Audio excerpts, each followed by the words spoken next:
SURTC here with us today to present on the report titled Estimating Ridership of Rural Demand Response Transit Services for the General Public, which was published in August of this year.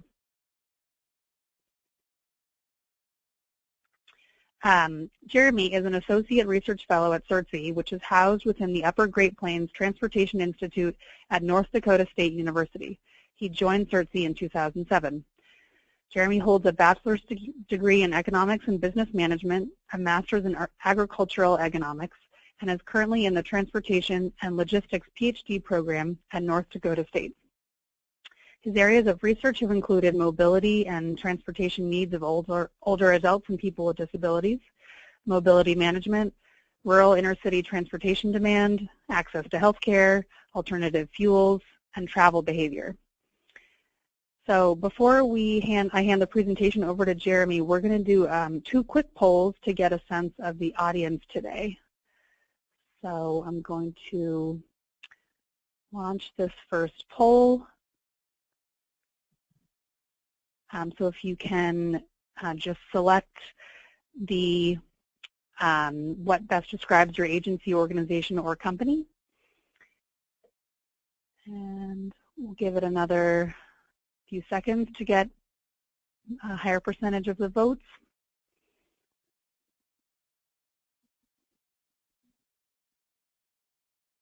Okay, pretty good.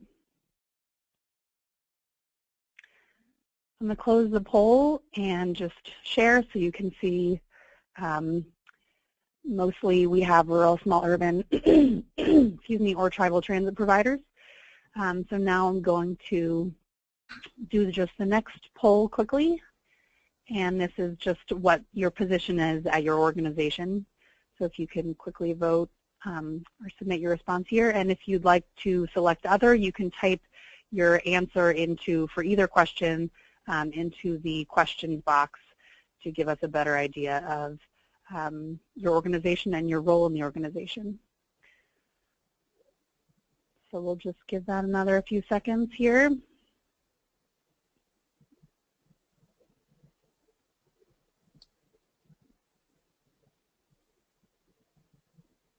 Okay, great. So I'll share that, mostly transit managers, planners, and others. So let us know what that other is so that we have a good sense of what you do. And now I'm going to turn it over to Jeremy. So give us a moment while we switch screens here.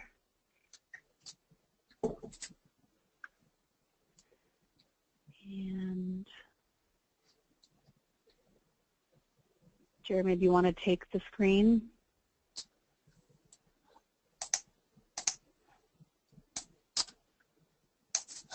I guess I'm not seeing that option.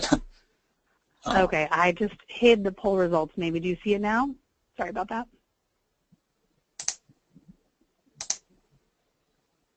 Okay, do you see my screen now? Yes, great.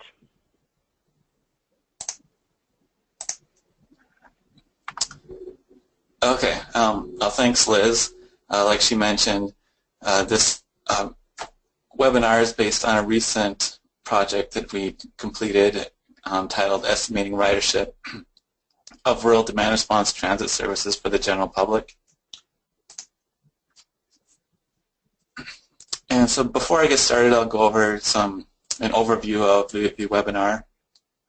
First, I'll talk about the objectives of the research project. I'll spend a little bit of time talking about some previous research that's been conducted, some related studies. And then I'll talk about the models that I developed, the data that I used for them, and then I'll talk about the results of that and how those results can be used. So the objective of this project was to develop a model for estimating demand for rural demand response transit services for the general public, and specifically demand response transit for the general public. I didn't include ADA paratransit or any other types of specialized services or limited eligibility services. It's strictly this rural demand response transit for the general public. Some more specific objectives. I wanted to estimate the impacts of service characteristics and service area characteristics on ridership, on demand for these services. Specifically regarding service characteristics, I looked at the span of service, or the number of days per week and hours per day that service is available, and how is that going to impact ridership. The service coverage, the fares, what kind of effect does that have on ridership? And also reservation requirements. How far in advance do you need to request a ride, and is that going to impact ridership? And then regarding service area characteristics, I looked at population and demographics and how that impact ridership or demand for service. So first I'll talk a little bit about some previous demand models. Specifically, there was TCRP report 161, which was published 3 years ago. This was titled Methods for Forecasting Demand and Quantifying Need for Rural Passenger Transportation. And this report looked at 4 different types of rural transit services. There's the general public rural passenger transportation, which is what my study focused on. But they also looked at passenger transportation specifically related to social services or other programs, fixed route transit in micropolitan areas or smaller cities under 50,000 people, and then commuter services from rural counties to urban centers.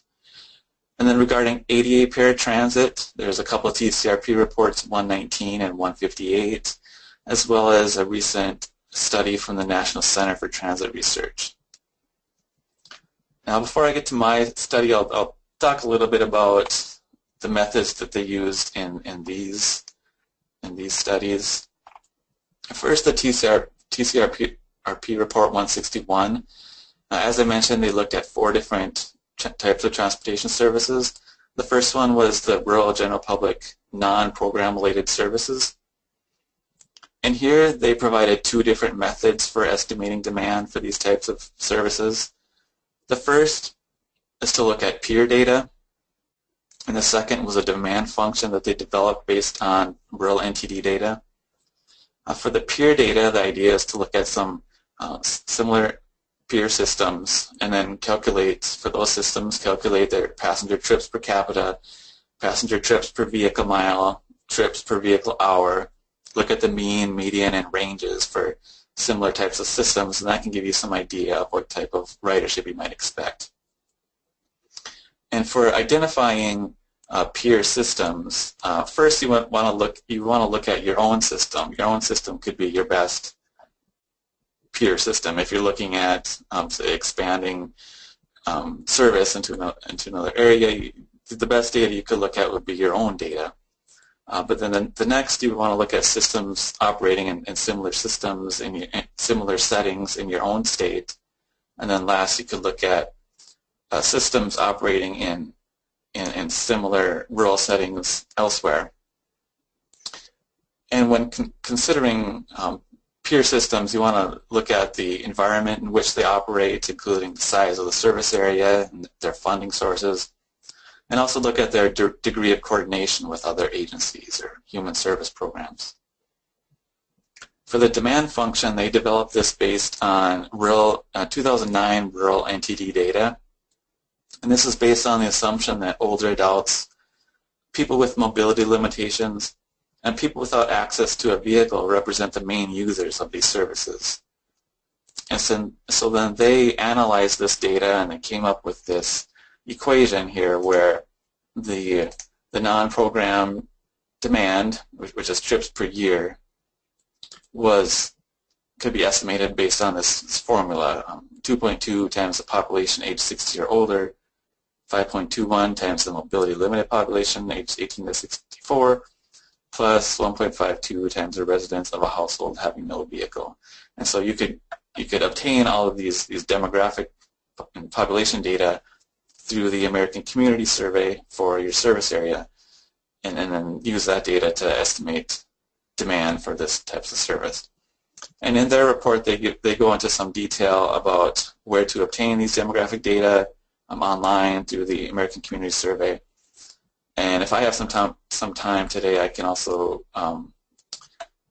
show you how to find that data. And regarding the peer systems and identifying peer systems and getting the data for those systems, there's a couple of places that you can look. We at SURTC every year publish a rural transit fact book that has some data, some performance measures that for rural transit from the rural NTD data that you might find useful.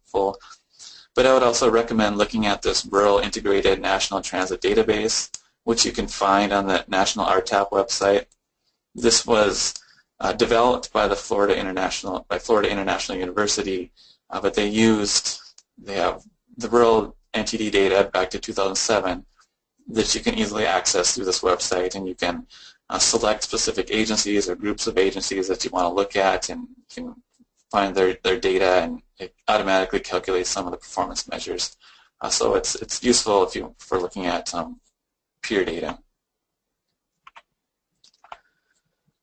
And like I said, my study is specific to this demand response transit for the general public. But before I get to that, I can talk about a little bit about what the TCRP report says regarding the other types of transit services. Regarding demand for program-related trips, they came up with this pretty simple formula. And program trips are trips that would not be made if not for the existence of specific social service programs or activities. And so the simple formula shows that the demand for these program trips will equal the number of program participants in your community times the number of events per week times the proportion of participants who would attend a program on an average day times the proportion of those participants who are likely to use transit times the number of weeks per year the program is offered, and then times 2 to get the trip there and back. And then getting all this data then would require talking to people within the human service agencies to find that information. They also looked at demand for small city fixed route services, and they came up again with this formula, which unlinked passenger trips are a function of the revenue hours of service that you provide, the population of the service area, and then also if there's college or university enrollment that has a positive impact on use of these fixed route services. And this would be relevant for urban areas with a population under 50,000.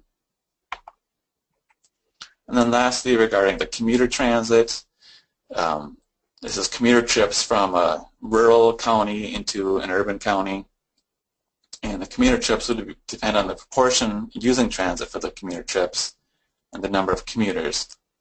And the proportion for using transit for these trips is a function of the number of workers commuting and the distance, and also if the urban place happens to be a state capital, that had a positive impact. So if you're interested in those types of services, the TCRP report provides some tools that you can use. And regarding ADA paratransit, TCRP report 119 and 158 provide some tools for estimating demand. The report 158 provides a more advanced regional planning model that can be used in conjunction with existing regional travel demand models to forecast travel by ADA paratransit people. And then also the Goodwill and Jocelyn from National Center for Transit Research, they provided a tool for forecasting demand for transportation disadvantaged services using trip rate data from the 2009 National Household Travel Survey.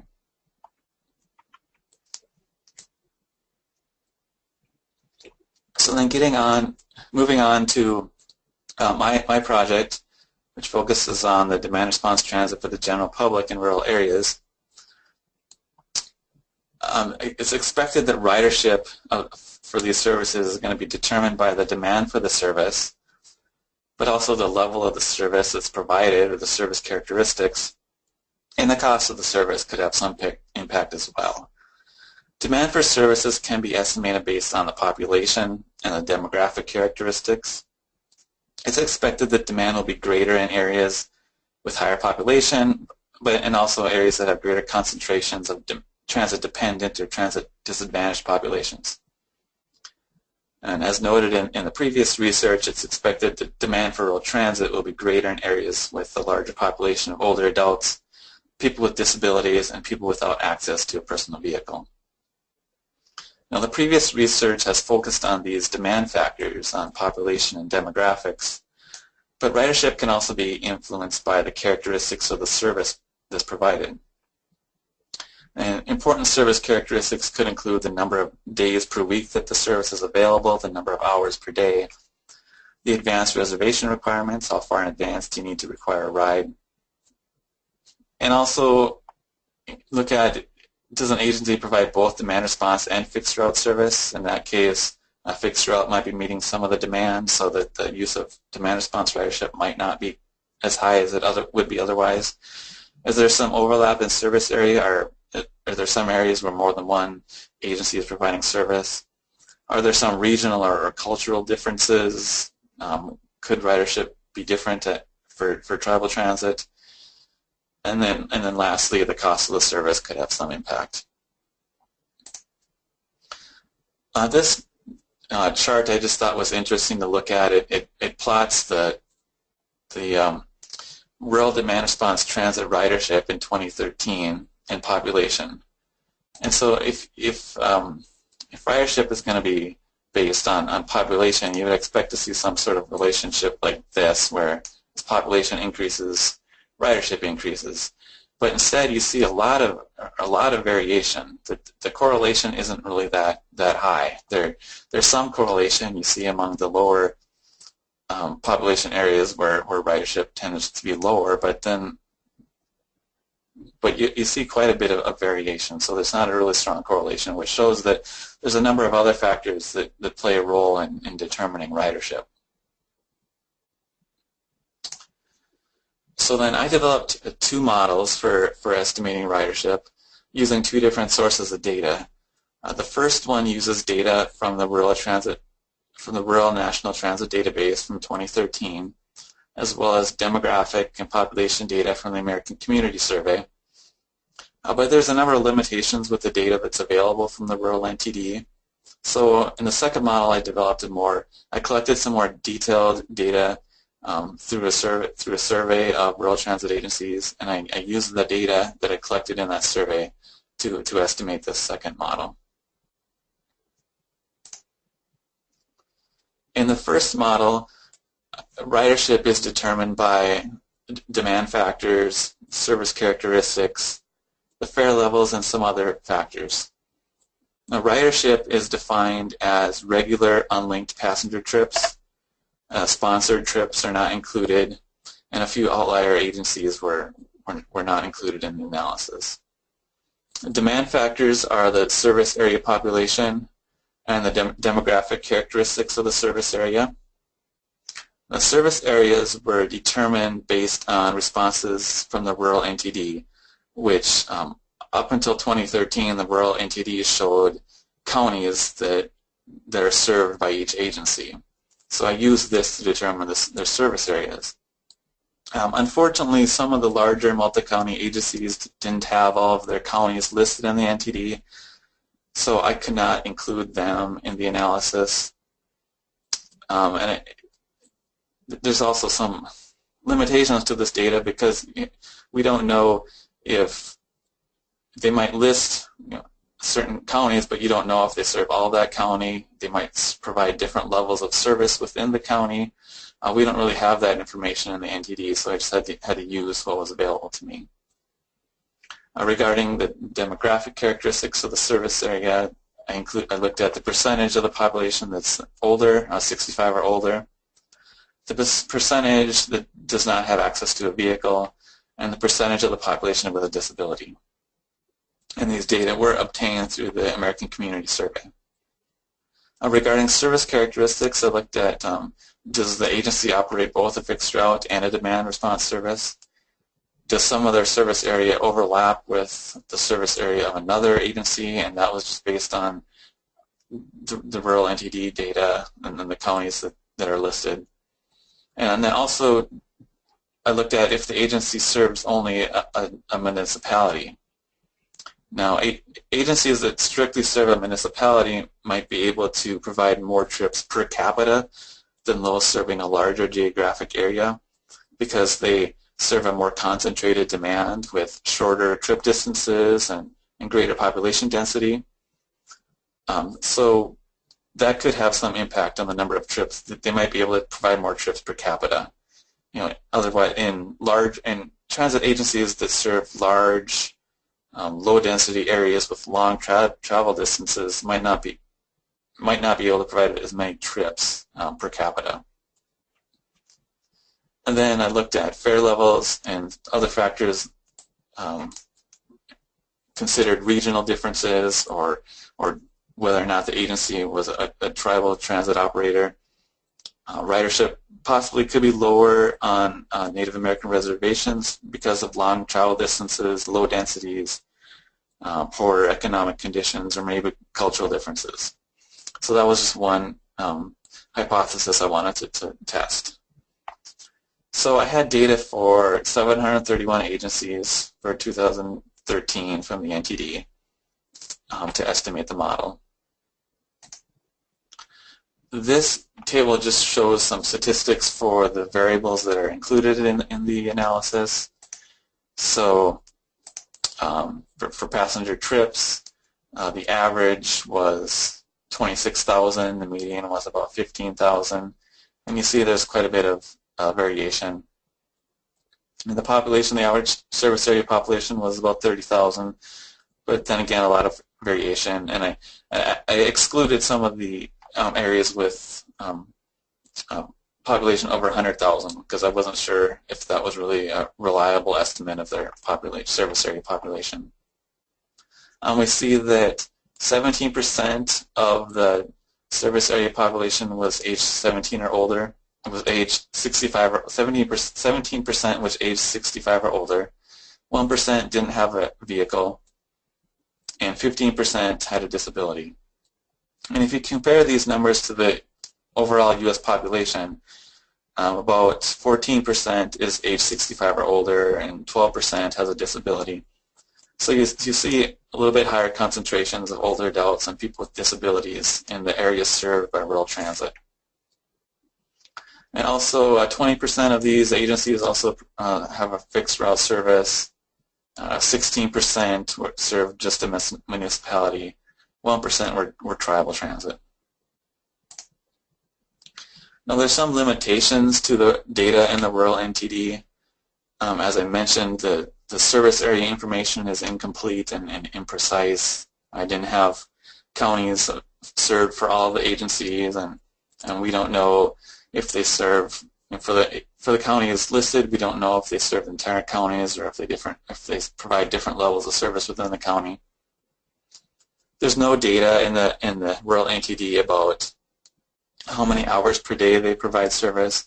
It tells you the vehicle hours of service, the vehicle miles of service, but you don't know the span of service, how many hours per day it's available, how many days per week it's available. You don't know what the advanced reservation requirements are, and you don't know what the type of service provided. The NTD does not differentiate between ADA paratransit or general public demand response transit or the different types of demand response transit. So to address some of these limitations of the data in the rural NTD, we had conducted a previous study that was published a year ago. It was titled Developing a Method for Assessing National Demand Response Transit Level of Service. And in this study, we developed a survey tool that we sent to 8 transit agencies in North Dakota and in Florida. We tested it in these 2 states. And the survey tool was designed to obtain more detailed information about the service characteristics. It collected more detailed information on the geographic service area. So instead of just getting county level data, we got more detailed information about what specific communities they serve. Do they serve an entire county or just parts of the county? We collected information on the days per week and hours per day that service is available, And if that varies within their service area, then we also collected that information. And we collected information on how far in advance users need to request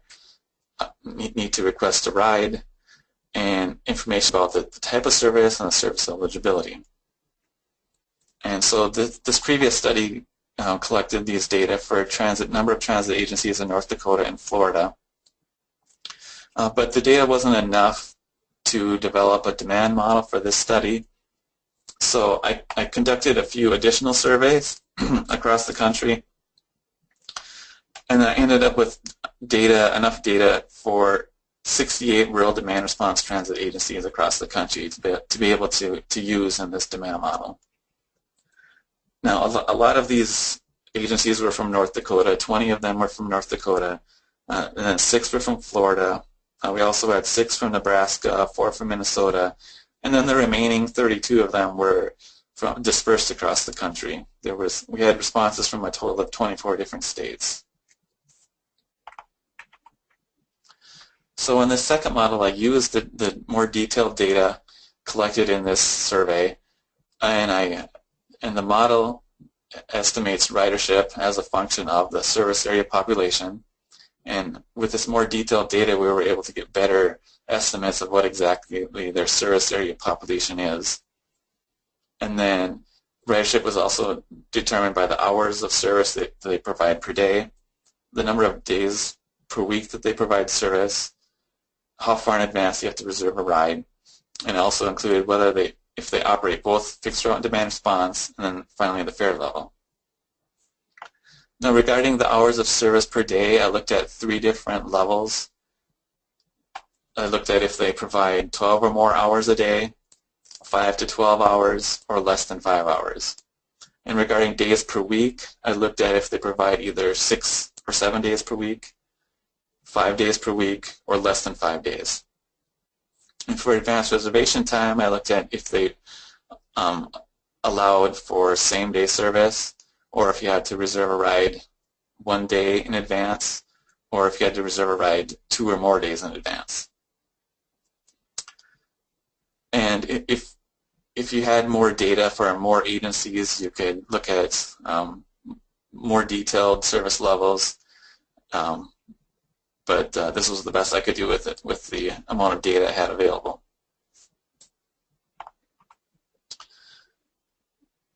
And then this just shows some summary statistics for the variables in the second model.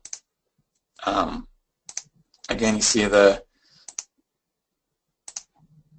average passenger trips was 31,000, the median was 19,000. You see the variation. The average service area population was 41,000, and the median was about 25,000.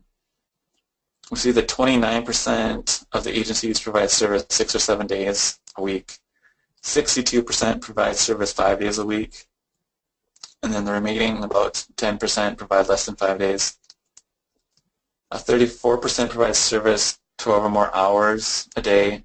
3% provide less than 5 hours a day, and then the majority of them are between 5 and 12 hours.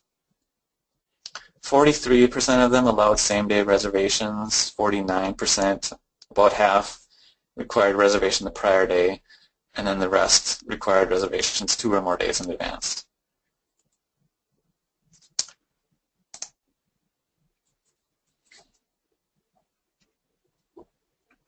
Well, this table here shows the results from the first model, and the next slides will summarize and kind of interpret what these results mean. So I'm not going to go through all the numbers here, but just look at the variables that I have shaded green are the ones that have a positive effect on ridership, and the red ones have a negative effect. So you see the population has a positive effect, as you would expect, and the percentage of the population that's elderly or does not have access to a vehicle, that has a positive effect on ridership, like you would expect. The percentage that has a disability, I did not find that to have a significant effect on ridership, which was a little bit surprising. But you can expect that this could be closely correlated to the percentage of the population that is elderly. And if you know the percentage that is elderly, that can provide you more useful information. We see that if they provide both a fixed route and demand response service, that their demand response ridership was lower on average. Now, that's not going to be the case for every agency, but on average, that's what I found. Agencies that had more overlap with other providers, that they had lower ridership. If we serve a strictly municipality, that had higher ridership after accounting for everything else. Fares had a negative impact, and then there was also some regional differences. So to interpret all those results, we see that population has a positive effect on ridership, and more specifically, it shows that a 1% increase in population leads to a 0.83% increase in ridership. Now, it's not going to be exactly 0.83% every time. There's a lot of variability in there, but that's on average about what it was. Now, demographics also impact ridership. We see that areas with a higher percentage of older adults or households without access to a vehicle have higher levels of ridership. And more specifically, if the percentage of the population that is age 65 or older increases by 1 percentage point, ridership increases by 8%. So if your elderly population increased from 20% of the population to 21%, that would result in an 8% increase in ridership. And then if the percentage of the population without a vehicle increases by 1 percentage point, ridership increases by 21%. And again, it's not going to be exactly these numbers every time, but it's on average, this is what the data showed. And agencies that provide both fixed route and demand response service have lower levels of demand response ridership than if they provided just demand response service. And again, that might not always be the case, but on average, that's what I found. Agencies that serve areas with more than one transit provider available will have lower levels of ridership. And demand response providers that strictly serve a municipality have higher levels of ridership than those serving larger geographic areas after accounting for population and other factors. So the positive effect of the municipality variable confirms that agencies serving smaller geographic areas with more concentrated demand and shorter trip lengths will have higher levels of ridership after accounting for population and other variables. So they'll have more ridership per capita on average. We see that fares have a negative impact on ridership. A 1% increase in fares was found to lead to a 0.24% reduction in ridership. So this is a fare elasticity of minus 0.24. And it shows that ridership is fairly inelastic to price, as would be expected given that many of the users are transit dependent or they might not have any other options. So the response to changes in fares is fairly small, but it's not zero. There is some impact. If you do increase fares, it could have some negative impact on ridership. And I also found some regional differences in ridership not accounted for by these variables. In Region 5, agencies tended to have higher levels of ridership, and agencies in Regions 3 and 4 had lower levels. I'm not exactly sure what accounts for this. So then I was wondering how good these estimates are. How well would this model perform? So what I did was the model was estimated using data from 2013, and so then when the 2014 data came out, I used the model to predict ridership for 2014 to see how good the model was at predicting ridership. And then I compared that predicted ridership to the actual ridership and looked at how far off it was. And I also did that for the TCRP 161 model to see how well that one did and to compare the two models. And so I calculated, and for each model I calculated a couple measures of error, the root mean square error and the mean absolute error. And this just shows that for the Model 1 that I developed, the levels of error were a little bit smaller than from the TCRP report, showing that it performed a little bit better, which You might expect, given that it's a little bit more complex model with more variables, and also it uses more recent data from just the previous year. But we still see that there is some significant error. There is some significant variation. That the mean error was 23,000. So there's still a lot of variation that's not accounted for. It's not. None of these models are going to work perfectly in trying to estimate demand. There's a lot more that goes into it that isn't quite captured. And then in the second model, we see that, again, population has a positive impact on ridership. Areas with the percentage of the population with 6 to 7 days of service or with 5 days of service have a positive impact on ridership compared to those areas that have less than 5 days. Regarding the service hours per day, here I found that if you had more population with 12 or more hours of service per day, there's a positive effect, and less than 5 hours, there's a negative effect. But there's such a large error here that these results really were not statistically significant. There wasn't enough data for me to be able to show the impact that service hours per day has on ridership. But here we see that same-day reservations has a pretty large positive impact on ridership, and requiring prior day reservation as opposed to 2 or more days in advance, that also had a positive impact. And we see again that the fixed route, if they provide a fixed route, that had a negative impact, and then fares again had a negative impact. So to summarize, again, population had a positive impact on ridership, and here this showed that a 1% increase in population led to a 0.69% increase in ridership. So a little bit different from the first, a little bit lower than the first model. Ridership was impacted by the number of days that service is available. As the percentage of the service area population with 5 days of service per week increases by 1 percentage point, then ridership would increase by 1.41%. And then ridership would increase by an even larger percent, 1.65%, as they provide more service 6 or 7 days per week.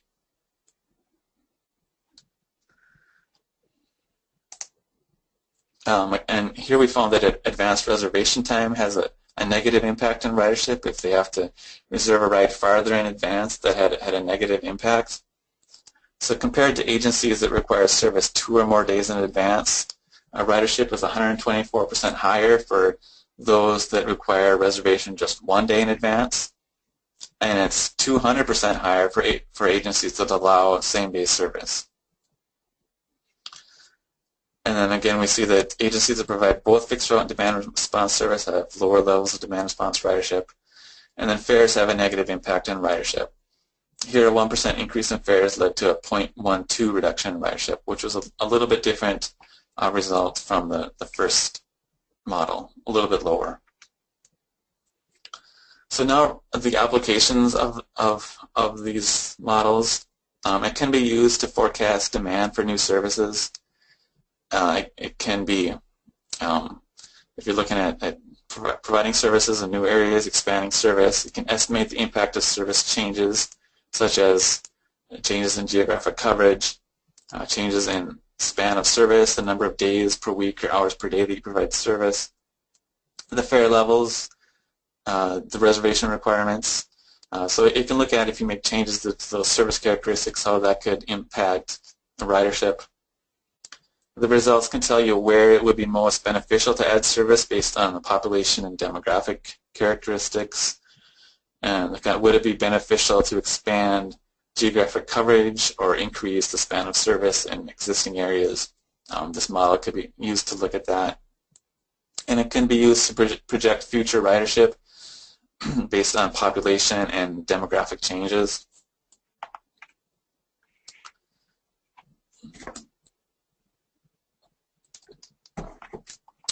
So let me go through the formula that if you wanted to apply these models, how would you do that exactly?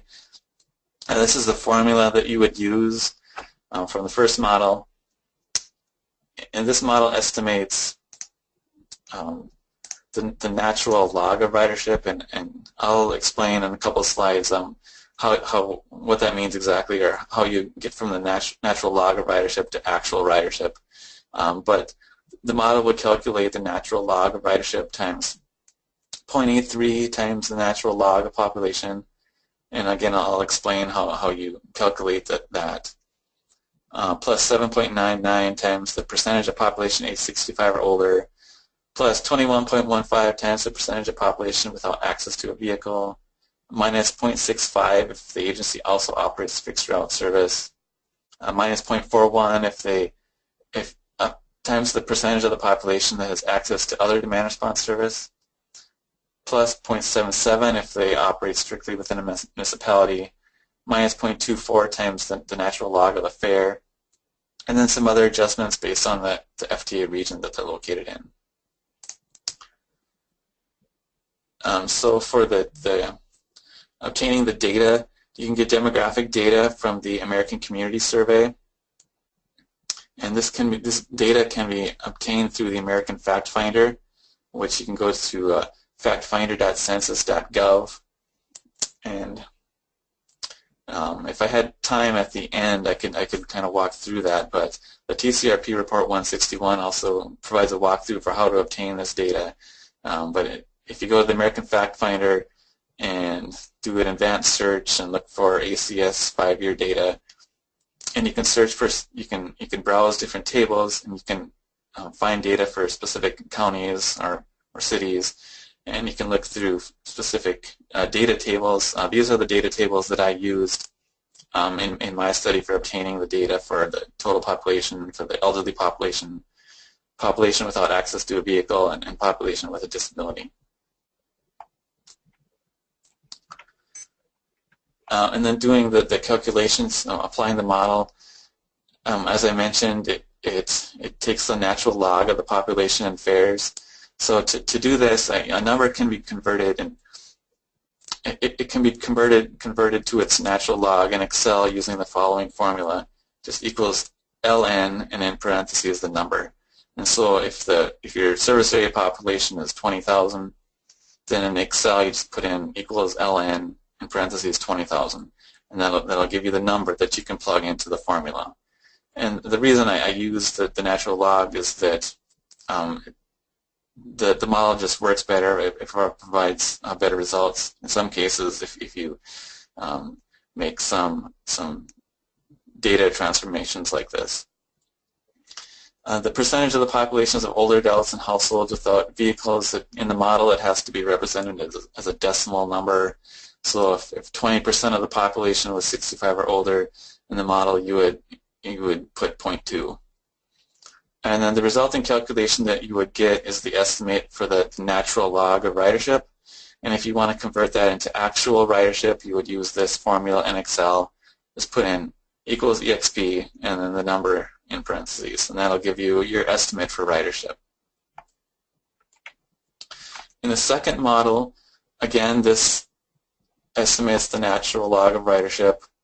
It equals 0.69 times the natural log of population plus 1.65 times the percentage of population with service 6 or 4 days a week plus 1.41 times the percentage of population with service 5 days per week plus 2.01 if the agency allows same-day reservations plus 1.24 if they require reservations 1 day in advance, minus 0.65 if they operate a fixed route service, and then minus 0.12 times the natural log of the fare. And again, the population data can be found through the American Fact Finder for county levels or county subdivisions, cities, census tracts, block groups. And you'll need to estimate the percentage of your service area population receiving service 6 or more days per week or 5 days per week. And again, like the first one, you would have to transform the data from the natural log to the actual ridership.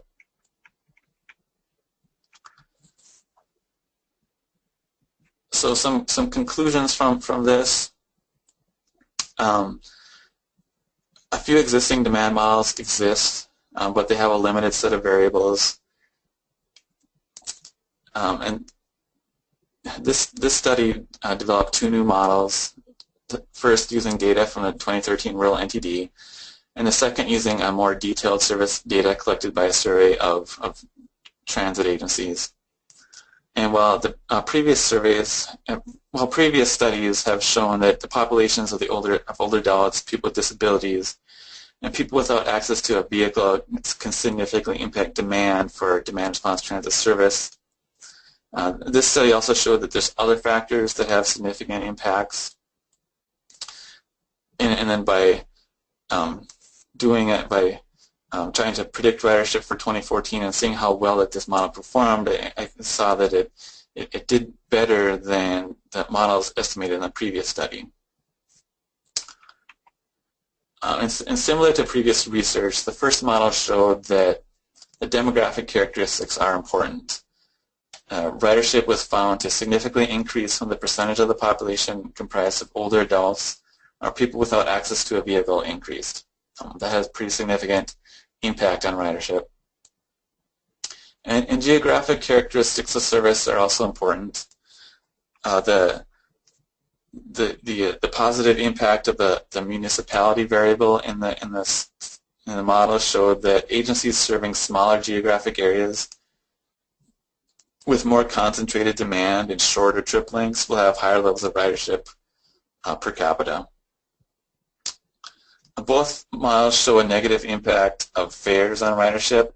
The first estimated a price elasticity of -0.24, and the second estimated an elasticity of -0.12.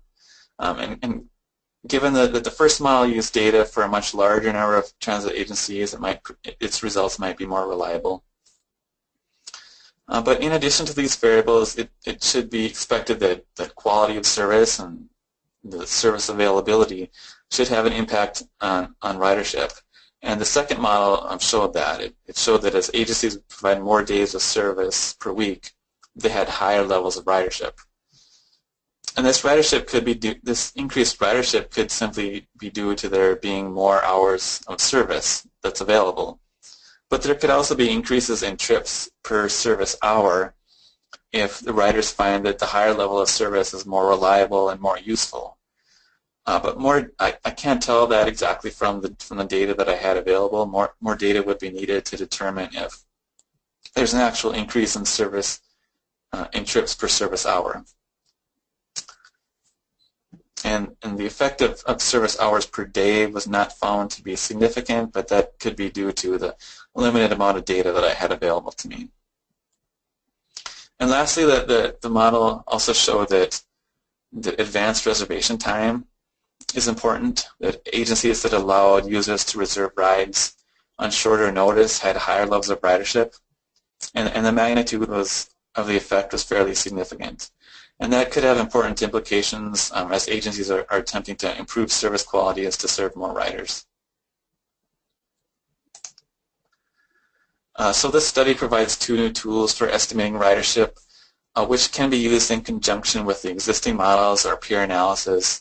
No one of these models is going to be perfect, but used all together, they can give you some decent estimates. The inclusion of a greater number of variables in my model and more specific service information can improve the performance of these models. And these tools can be used by transit agencies or transportation planners to forecast demand for new demand response service, to estimate the impact of service changes, such as changes in geographic coverage or span of service or fares or reservation requirements. And it can project future ridership based on projected population and demographic changes. But while these models made improvements upon previous ones, they're still limited by the data availability. In the first model, I had to exclude some of the larger multi-county agencies because I didn't have service area information for them. And then the second model, it was developed with data from a much smaller number of agencies.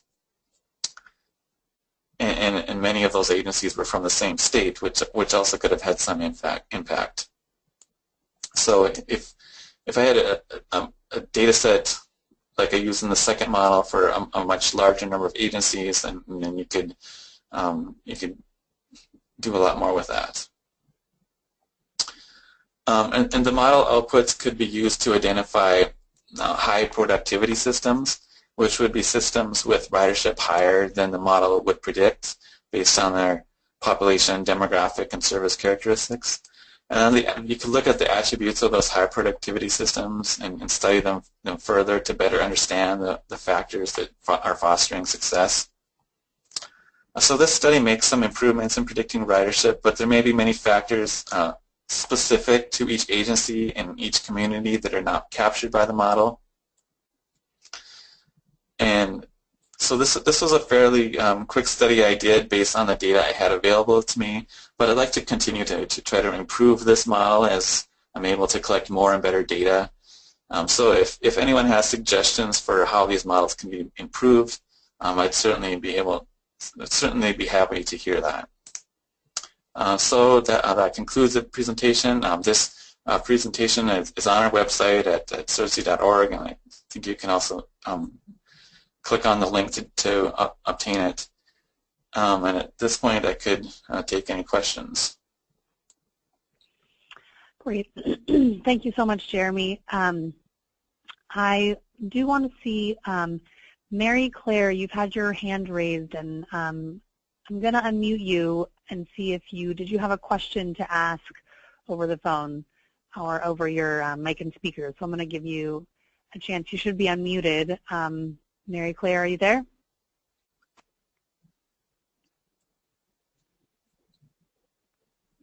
I'll just give you a chance to see if you had a question. Okay, she does not. All right, we do have 2 questions here. And again, a reminder to, if you'd like to ask a question, you can type it into the questions box and we can read it out loud. Or also you can raise your hand and you can ask a question over the phone if that is easier for you. So first question, just going to send this to you, Jeremy, but so I'm going to read it out loud. Did you compare any fixed route only to compare the ridership of fixed route versus demand response? Or when you were looking, were you just looking at demand response and whether there was fixed route also to see if it would make the demand response lower in those areas? I didn't look at any fixed route only services. I limited my analysis to agencies that provide any demand response service, and then I just took into consideration if they also provide a fixed route service. But yeah, I didn't look at any fixed route only services. Okay. Another question. Let me just send it to you in case it's helpful. One moment.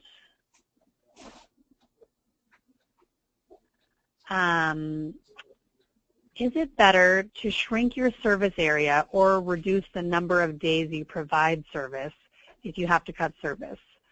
In other words, would it be better to add a day or expand your service area based on your based on the models? Yeah, well, that's one thing that you could try to use the model to determine, and it's not going to be the same answer every time.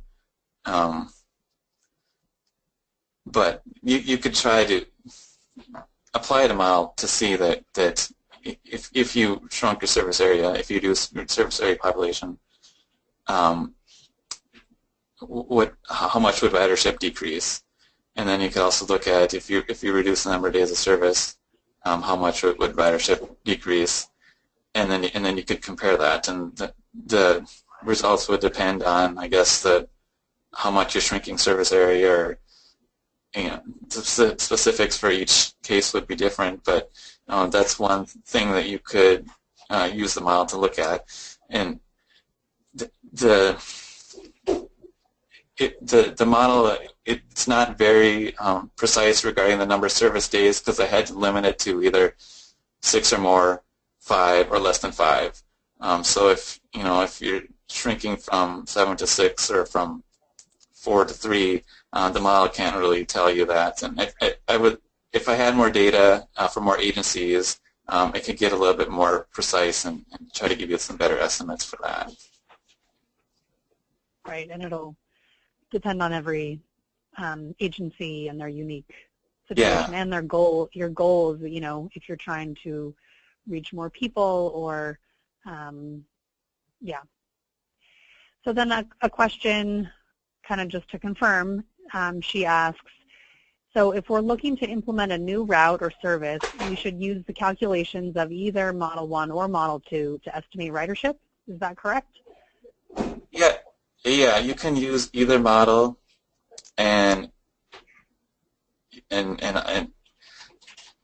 might give you 2 different answers, but neither answer is going to be perfect. So you could use both of them, look at tools from the other studies, look at peer analysis, and I wouldn't rely on any one model 100%, but both of them could be used to kind of give you an estimate. As a follow-up question, would you recommend either model more, or are there situations in which either model is more useful? Does it just depend on whether you're able to collect certain data, or what kind of variables you have at your disposal?